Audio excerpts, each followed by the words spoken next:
Good morning, Packers fans. Aaron Nagler here with your Packers Daily Chat, coming to you live from Indianapolis. Day two of the NFL Combine rolls on. We'll hear from Matt LaFleur later this afternoon. We heard from Brian Gutekunst yesterday. Um, as I said last night on Extra Cheese, not a whole lot revealed from Gutekunst, but we expected that, no doubt about it. I don't think we'll hear much from Matt either, but the NFL makes them available, so we ask them questions, and it's a lot of fun.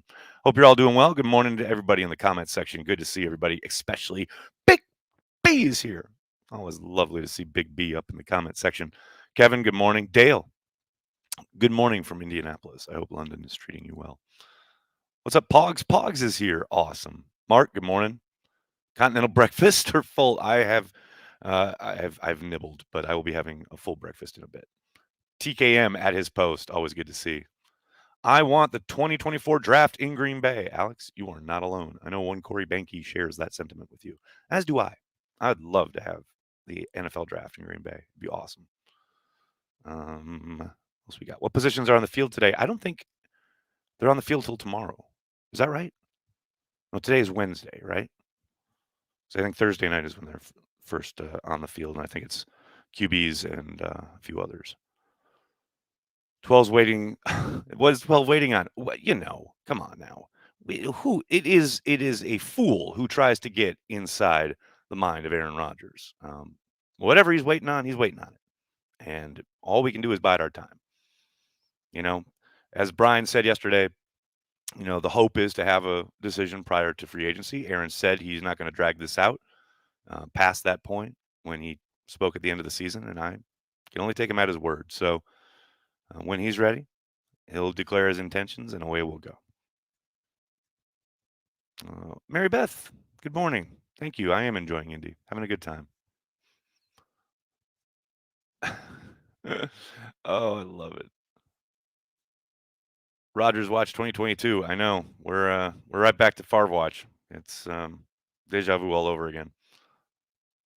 All this waiting sure makes me think he's leaving. That's interesting, Tony.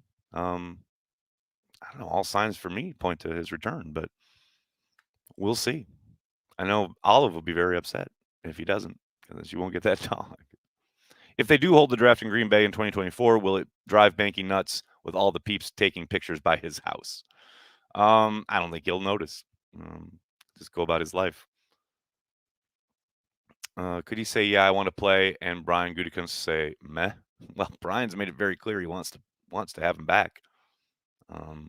So I think if Aaron wants to play, he'll return and he'll play in Green Bay.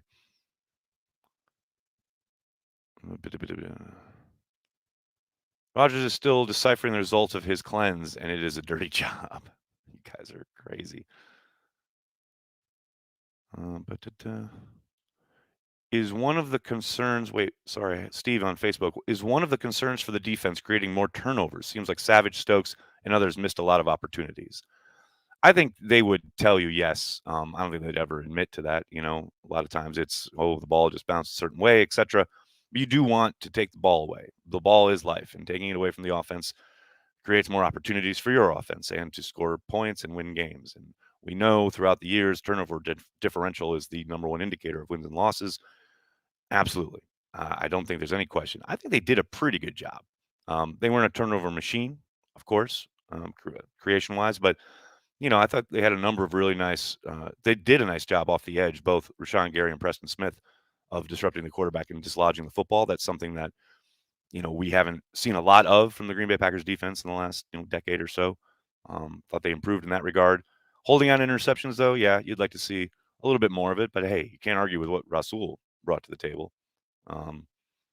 Sometimes it's just that's why they're defensive backs and not wide receivers. Their hands aren't that great, but they do tend to come in bunches. And I think if they can start the season off by getting a couple, hopefully that leads to bigger and better things. But I wouldn't call them deficient in that regard. But do they need to improve or should they improve? Yeah, I think that's very much on the docket, so to speak. TKM. Thanks for the super chat. What has changed? How does a player, Aaron Rodgers, hold the entire system hostage? What would Lombardi have done over the pond fund? Enjoy, Indy. It doesn't matter what Lombardi would have done. That's a completely separate world, And look, hey, this is my thing. I was talking about it last night with a couple people. My thing, viewing it through the lens of history and the history of the organization is, but your organization is winning lots of football games, and that's great. But the health of the organization can't be viewed as great if it is beholden to one guy. I don't care how great that player is, or the executive, or the personnel person, or whatever. If it's beholden to one person in the history of the Packers, usually that's not a great thing. Even Vince Lombardi towards the end, you know, they obviously um, want Aaron back in the worst way, and they've made it very clear that they'll do anything. They will do anything. I don't think it's a healthy way to run an organization. It's not a healthy way to run the Green Bay Packers. That's just me. That's just my thing. But Aaron's got the power right now. He's got the leverage, and he's using it. You know, and I'll say in a league where everything is set up and gives the owners and the teams a lot, if not most, of the power. Nothing wrong with a player grabbing some leverage and utilizing it. You know, I mean that's a rarefied air that Aaron Rodgers is in, and he's taking advantage of it. Can't bemoan him for that. Sean, thanks for the super chat. Jennings can be a lot, but drives me crazy when Packers fans pretend like he was only good because of 12. Well, I mean, you look at the production after he left, and it's not great, and I understand that. But yes, he was an insane talent. Like no one wants to admit that. The people who go after him on Twitter or whatever and say whatever they say about him and don't think he should be in the Packers Hall of Fame, which he absolutely should be. But yeah, it's unfortunate. I mean, but Greg does put himself in the line of fire, you know. But yeah, no, he was an amazing talent, no question about it. One of the best wide receivers. I mean, that hit the ground running in Green Bay. I'll never forget. That was they would always bring guys along slowly, teach them one position, blah blah blah, and Greg came in instantly, was a starter, and knew every position, and was running at every position, and he only got better. Um, a real technician as far as the game goes. So yeah, Sean, I'm with you. It is unfortunate, but it is what it is. Samuel, thanks for the super chat. Nagler, I love you and Cheesehead TV, but I'm also going to gloat as much as Olive if when Rogers returns. Gloating? Why? What's that going to get you? I hope you win whatever gloating prize you get in the mail. I hope it's a good one. Awesome, dude. Good for you. Quinn, thanks for the super chat. Morning, Nags. Does it frustrate players to have their contracts restructured and portions converted to signing bonuses? Most often, no. I mean, a lot of it's just accounting stuff, you know, unless they're in some place in their life where they desperately need capital. For the most part, no. A lot of times, guys don't even really deal with it. It's just all done through their agents. He went from Favre to Rodgers to Christian Ponder. Stephen, he did indeed. The Jennings versus Benkert Crabtree Twitter spat was great. Yeah, I mean, it's pretty clear that Tom, who played with Greg, didn't hold back, and John Kuhn, who played with Greg, didn't hold back. So it might say something about how Greg was perceived in the locker room and his time in Green Bay.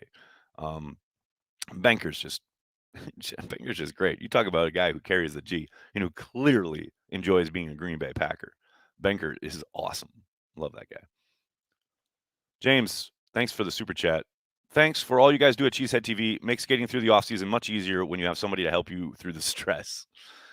Man, there's no stress. It's just the offseason. I hear you, though, especially when you're waiting on Rodgers and trying to figure out what the team's going to look like. You got to wait for everything to play out and the franchise tag and then free agency and then the draft and blah, blah, blah. And then we'll get to minicamp and all that nonsense. I hear you, man. Thank you for utilizing Cheesehead TV in any way, shape, or form to alleviate your stress. Craig's got it here. Jennings is so annoying lately, but watching his Green Bay highlight reel, he was a dynamic talent. Yes, he was.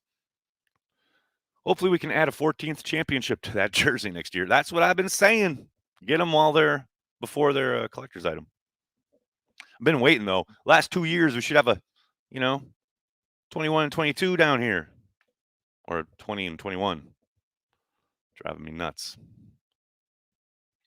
John says this team really needs to focus on wide receiver, defensive line, outside linebacker. I understand not drafting for need, but you can't keep ignoring these positions early in the draft. Speaking of wide receiver and defensive line. Well, I categorically disagree on wide receiver. It's about 5 eligible receivers out in the pattern. It's not about a position. If there's a guy there worthy of it in the sense of their grading system and they take it at 28, what is the difference there?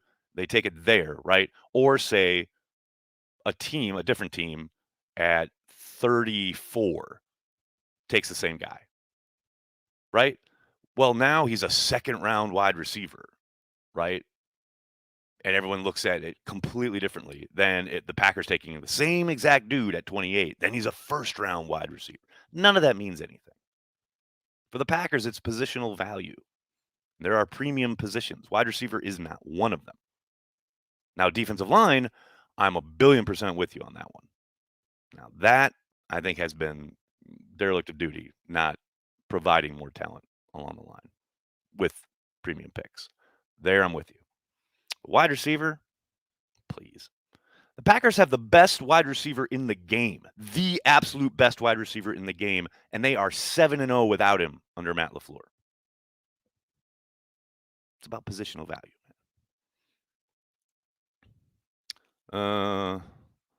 17 was a second round wide receiver. Thank you, Ray. Thank you. I'd love to see Leo Chenel on the Packers. Jim, I'm with you.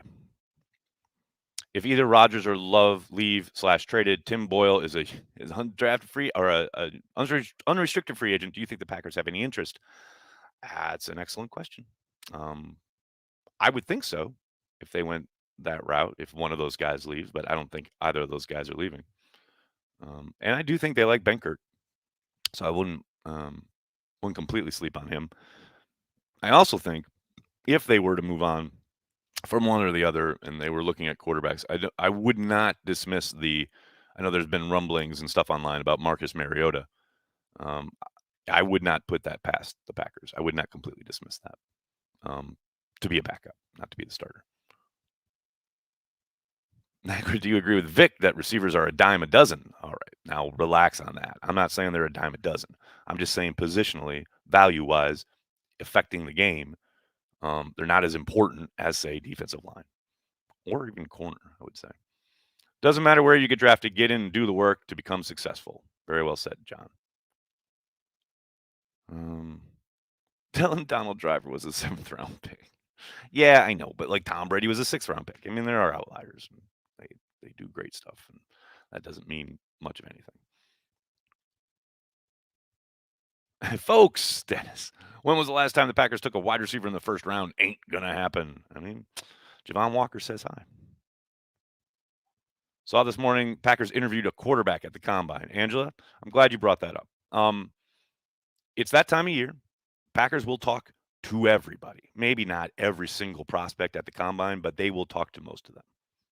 None of it means much in regards to their interest in said player, in said position, etc. They are doing due diligence and building profiles on almost all of these guys. So when the draft occurs, they have information on all of them. So yes, I know there's interest there. I know people really kind of glom onto that stuff. And I'm not saying it doesn't matter, because it does, in the sense of their process, the Packers' process of how they go about building profiles for each draft eligible player.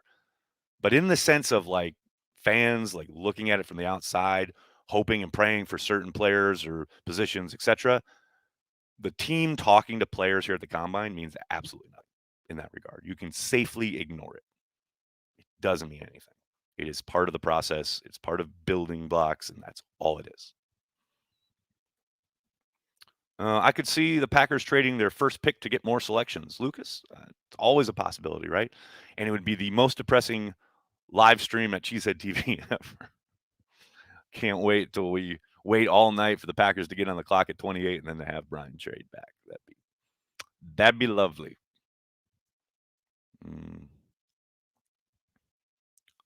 Hey, most hated Minnesotan. How you doing, man? Good to see you.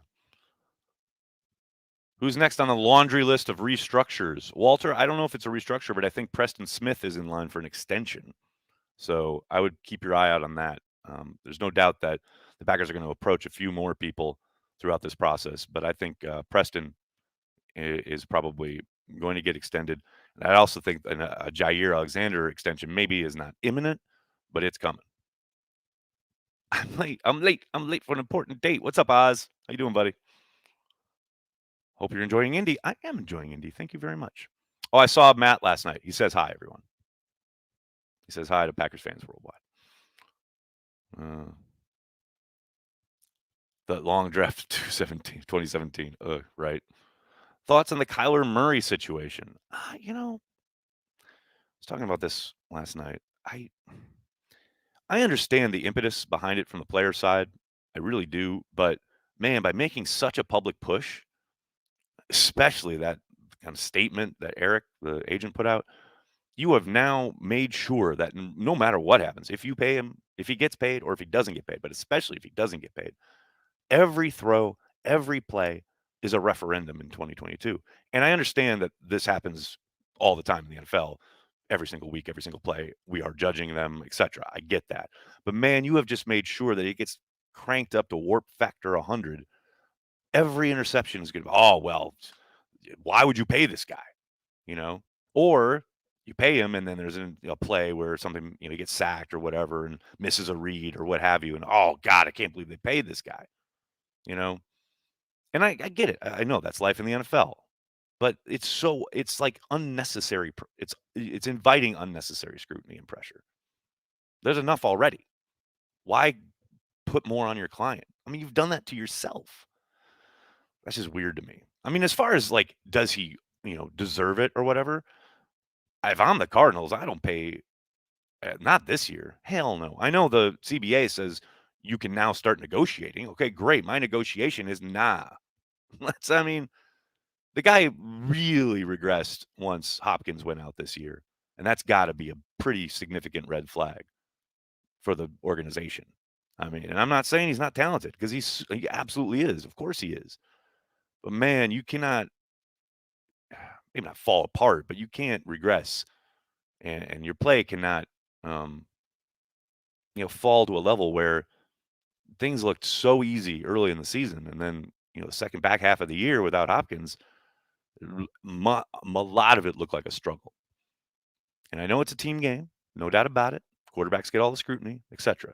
But yeah, man, if I'm the Cardinals, no way, absolutely not. I wait at least one more year. I don't know if they may completely think differently, and I'm sure they'll end up paying him this year, and we'll all be on our merry way. But that's where I'm at. I watched the moon landing in Indianapolis. Points of Packers fan history here from Oz Osborne. I love it. All right, buddy. I'm going to have to get going. I can't thank you enough for hanging out, talking Packers each and every day right here on Cheesehead TV's social channels. Please do me a monster favor. Hit like on the video. Subscribe to the channel. For those of you in the Indianapolis area, I'll see you tonight at the meetup. Otherwise, please hit like, hit subscribe, tell your friends, tell your family. Cheesehead TV. We are devoted to Green Bay Packers fans worldwide.